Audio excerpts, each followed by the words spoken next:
नमस्कार, मैं हूं विजय शर्मा। दुनिया में बहुत से लोग अपनी असफलता के पीछे अपने भाग्य को, अपने भगवान को, अपने परिवार को या अन्य किसी को भी दोषी ठहराते रहते हैं। लेकिन मैं आज आपको ऐसे कुछ नुक्ते बताऊंगा जिन्हें आप अपनाइए। अपनी असफलता के पीछे अगर आप सफल नहीं हो पा रहे हो तो उसके दोषी स्वयं आप हो, दूसरा इस दुनिया में कोई दोषी नहीं है। तो उसी पर मैं आपसे चर्चा करूंगा। लेकिन उससे पहले आपने मेरा चैनल सब्सक्राइब नहीं किया है तो अवश्य कीजिए और शेयर कीजिए यदि मेरा वीडियो आपके पास पहली बार पहुंचता है। तो आओ मैं शुरुआत करता हूं। आपकी असफलता में आप स्वयं बाधा हैं।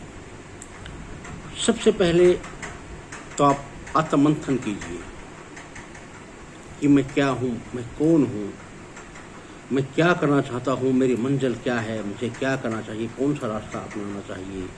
सबसे पहले आप स्वयं को जानिए। आप अपने अंदर की ताकत को कैसे बाहर निकालना है, आपके अंदर ताकत क्या है, उसको जानने की कोशिश कीजिए। आप सबसे अहम और मेन बात शुरुआत करता हूँ मैं यहाँ से। दूसरा पॉइंट है कि अपने से कम बुद्धिजीवी लोगों के पास में आप कभी न बैठे, क्योंकि आप उनसे क्या सीख सकते हैं, बिल्कुल भी नहीं। अपने से ज़्यादा, अपने से बुद्धिजीवी लोगों के पास में बैठिए जिनसे आपको सीखने को मिले। और हमेशा आपका मन और दिल जो कहता है उसे करने की कोशिश कीजिए, हमेशा अच्छा ही होगा।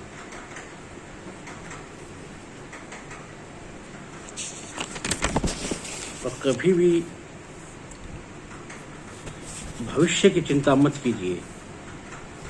आप अपने वर्तमान को मजबूत कैसे किया जाए, अपने वर्तमान को आप मजबूत कीजिए, भविष्य अपने आप मजबूत हो जाएगा। अपने आप में विश्वास पैदा कीजिए और जहाँ भी जिस सर्कल में आप रहते हैं या काम करते हैं तो वहाँ पर आप विश्वास और व्यवहार को मजबूत कीजिए। आप दुनिया के बारे में ज़्यादा मत सोचिए, क्योंकि दुनिया समय के अनुसार बदल जाती है। दुनिया तब तक ही आपको कुछ कह सकती है जब तक आप सफल नहीं होते। जिस दिन आप सफल हो जाओगे दुनिया की सोच उसी दिन बदल जाती है।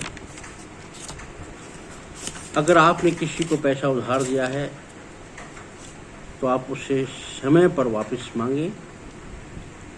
हो सकता है आपका संबंध उससे खराब हो सकता है, क्योंकि दिया हुआ पैसा अगर समय पर नहीं आएगा या समय पर अगर वो नहीं लौटा पाता है तो स्वाभाविक बात है कि आपके उसके संबंध टूट सकते हैं। लेकिन उसकी चिंता मत कीजिए। अगर आपका रिश्ता वहाँ तक लेन देन का था तो एक रिश्ता टूटेगा तो 2 रिश्ते और आपसे जुड़ेंगे। तो उस संबंध के बारे में आप कभी चिंता मत कीजिए, क्योंकि अगर आपने पैसा नहीं मांगा तो आपके लक्ष्मी आपसे रूठ हो जाएगी, आप उसका अनादर करेंगे। इसलिए कभी भी अपना दिया हुआ धन वापस मांगने में कभी संकोच नहीं करें। और जो भी आप काम करते हैं, जो भी आपने काम शुरू किया है, उसमें हालांकि हमारे शास्त्रों में तो लेख है कि 10वां दशा दान कर देना चाहिए, लेकिन ये अगर ऐसा संभव नहीं है तो कम से कम आप 5% ही सही, आप किसी अपने आराध्य को, किसी भी देव देवता को जिसको मानते हैं उसको अपने आप में पार्टनरशिप मानिए मन से, और उसका हिस्सा उसी हिसाब से जमा करते रहिए। 5% जितना हो सके, 4%, 3%, 2% आप अपने आराध्य को पार्टनर बनाइए।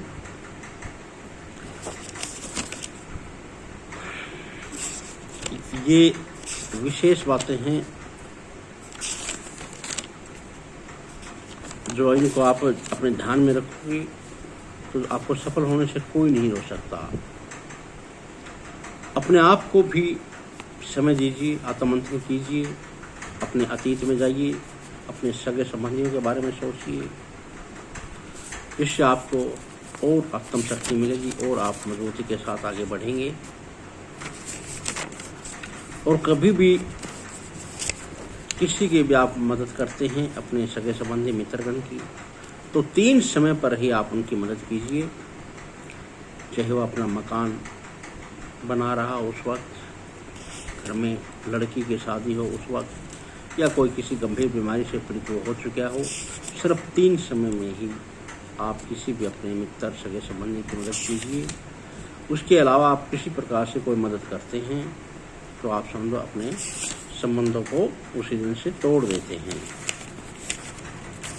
तो ये 8-10 जो पॉइंट थे, इन्हें आप जिंदगी में उतारिए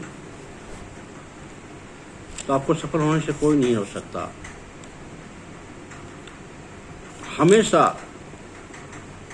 अपने दाएं बाएं उस सर्कल को जरूर देखिए, आपका उठना बैठना किन लोगों के साथ में है।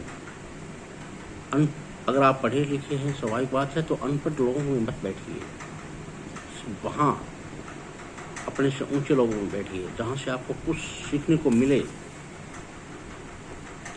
और यदि आप उनसे भी सब कुछ सीख चुके हैं, जितना उनके अंदर गुण थे वो प्राप्त कर चुके हैं, तो और ऊंचे लोगों में बैठिए, क्योंकि आपसे को जहाँ जितना ज्ञान वहाँ से मिलना था वो मिल चुका है। तो आप फिर और ऊंचे लोगों में बैठिए, ऊंचा सोचिए, हमेशा अपनी सोच को बढ़ा रखिए, दूरदृष्टि की सोच होनी चाहिए, वर्तमान को मजबूत कीजिए। इसी के साथ जय हिंद, जय भारत, धन्यवाद।